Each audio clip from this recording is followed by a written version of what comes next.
In this video, we're going to go over how to update and edit the fonts and the colors on your Squarespace website, as well as some of the other site styles that you can explore as you customize your template. So when you're looking at the home page or any page on your website, you'll look in the top right-hand corner of your screen, look at that little paintbrush. That is your site styles. So if you click on the site styles, this whole menu is going to pop up. These are the site styles that I have customized for this template to create the look and the feel that you see here. But as you change out the fonts, the colors, even the buttons and the forms, you're going to be able to make this website look and feel entirely your own. So you can come down here to the font section, click on the arrow to the right. I have specifically picked these fonts and made my own combination, but Squarespace also has font packs. So you can look at those if you want some serif options. At the top, you've got sans serif, and then you've got serif, and then you've got a mixture of sans serif and serif combination. So you could find one that you like there as a starting off point. Or if you have fonts that you've already selected somewhere else, then you can come in here and go to your headings, go to the font up here, and then you'll see you can search for the font as well as scroll through a variety of options. And then the second that you click on the one that you want to use, it will change the heading font all the way across the website. Which is really great. And then down here, you've got your sizes. So you can customize the different sizes of the heading 1, 2, 3, and 4. If you want to make those bigger or smaller, you can see as I am toggling this back and forth, that is changing how big or small that heading 1 is. You can see it directly responding to me moving the cursor. And from there, you can also do the weight of the font. So you can kind of explore these customizations as you pick out that heading font. And then going back to the main font menu, then you've got your paragraphs down below. So you can click in there, change out the paragraph font, the weight, any of the style settings, and then the size again right here. So if you click and drag that up or down, you'll see that it responds to how you're moving and changing the size. And then from there, you can change the button font. This is something that sometimes they don't automatically change when you click on a different paragraph font, for example. So you will want to just come in here.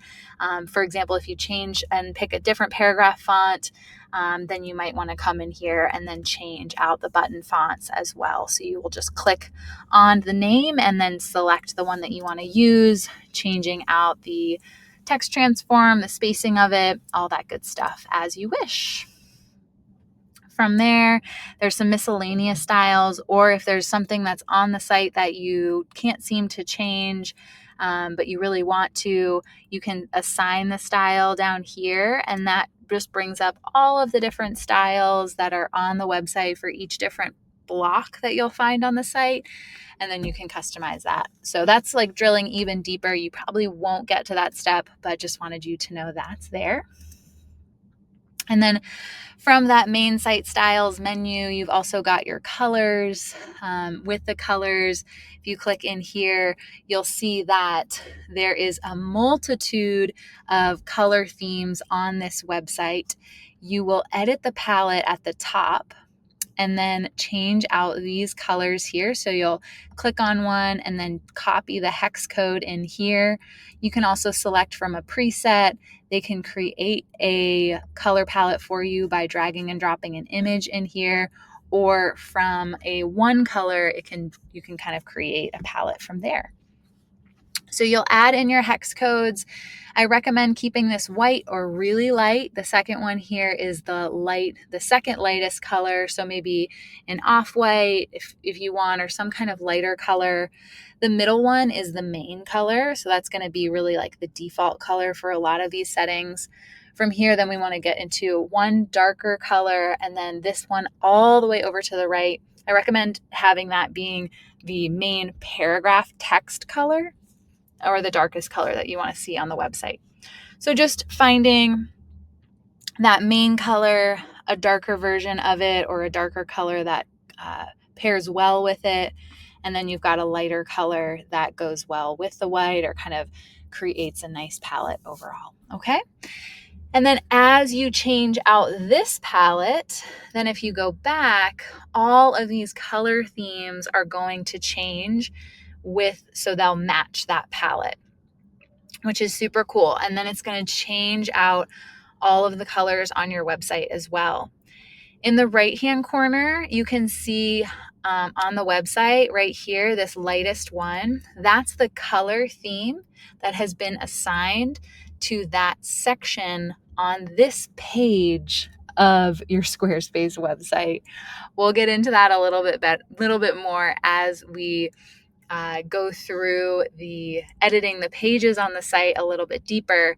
But for now, just know that if you're ever looking for changing the color of something specific on a page, you can go to your site styles. If you want to change your color on maybe something that's on light 1, you can click here. You can say color themes on this page, and then you'll just click into light 1. And then you'll see here is all of the color assignments that have to do with the light 1 color theme.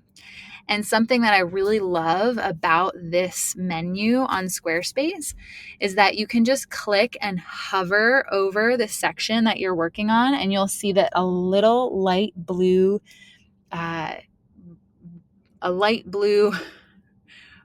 line a border has been shown on this section. So you can just hover over, it shows that light blue border, and then you can just click, and now it's sorted on the right hand side all of the different blocks that are within this section.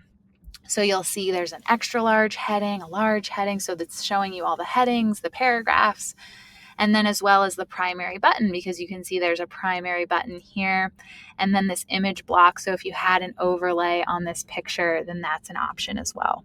So just something to help you find the element that you want to change within a color theme. You can just click and then it'll sort it on the right hand side to show you where it is, so you can get there a little bit quicker, because I know that when you see all of these, it can be really overwhelming. So that'll just help you sort through.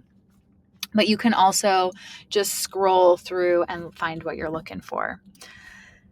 All right, other things in the site styles. If you want to change the buttons, you can click in here. You've got some button packs, so there's some variety of styles for the buttons, so you could explore changing those.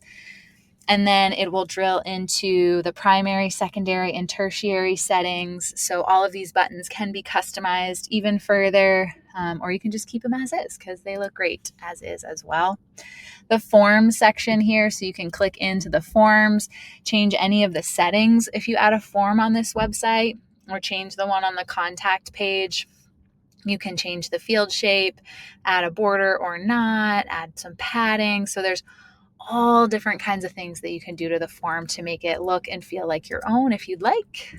And then under miscellaneous, you can change the animation, the spacing, or some settings on the image blocks, but you won't really need to do much of that. But I do love just checking on that animation. And then if you want to try scale up or a slide, a clip, you can kind of change this animation, or maybe you just want to turn it off altogether because you don't want to have that on your site. And that's great too. So do recommend just checking on those site styles, and this menu, even just changing these is going to change the entire look and feel of your website in just a few minutes and clicks. So have fun with that, and can't wait to see what you create.